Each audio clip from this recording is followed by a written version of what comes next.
म्हसळा शहरातील भरवस्तीत गुरुवारी सायंकाळी सुमारे 5 वाजण्याच्या सुमारास एक धक्कादायक घटना घडली। 75 वर्षीय शौकत हुसेन परदेसी हे आपल्या राहत्या घरी असताना त्यांच्यावर धारदार वस्तूने हल्ला करण्यात आला।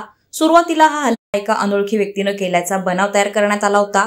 घरात तोंड झाकून शिरलेल्या व्यक्तीने त्यांच्या मानेवर, हातावर आणि डोक्यावर गंभीर वार करून घटनास्थळावरून पलायन केल्याचं सांगण्यात आलं। यावेळी शौकत यांचा नातू मोहम्मद अली असगर परदेसी वय वर्ष 20 घटनास्थळी उपस्थित होता। त्याने अनोळखी व्यक्तीला पकडण्याचा प्रयत्न केल्याची माहिती पोलिसांना दिली, मात्र आरोपी शरीराने बळदंड असल्यामुळे तो सुटून पळाल्याचं सांगण्यात आलं। तथापि म्हसळा पोलिसांनी सुरुवातीपासूनच या प्रकरणात बारकाईने तपास सुरू ठेवला। काही तासातच पोलिसांना संशयास्पद गोष्टी आढळून आल्या। अखेर शंका घेऊन नातवाला ताब्यात घेतल्यानंतर त्याने धक्कादायक खुलासा केला।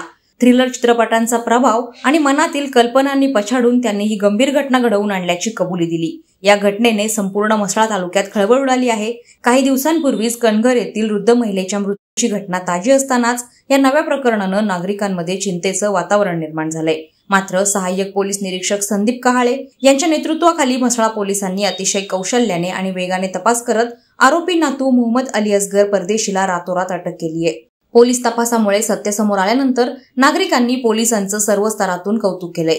या प्रकरणाचा पुढील तपास सुरू असून नातवानं नक्की कोणत्या कारणास्तव एवढं मोठं टोकाचं पाऊल उचललं याबाबत पोलिसांकडून अधिक माहिती लवकरच जाहीर केली जाणार असल्याचं सांगण्यात आलंय। वादळवारा लाईव्हसाठी निकेश कोकचा, म्हसळा। नवी मुंबई व रायगड जिल्ह्यातील ताज्या बातम्या आणि घडामोडींसाठी सबस्क्राईब करा वादळवारा लाईव्ह चॅनल आणि दाबा बेल आयकॉन।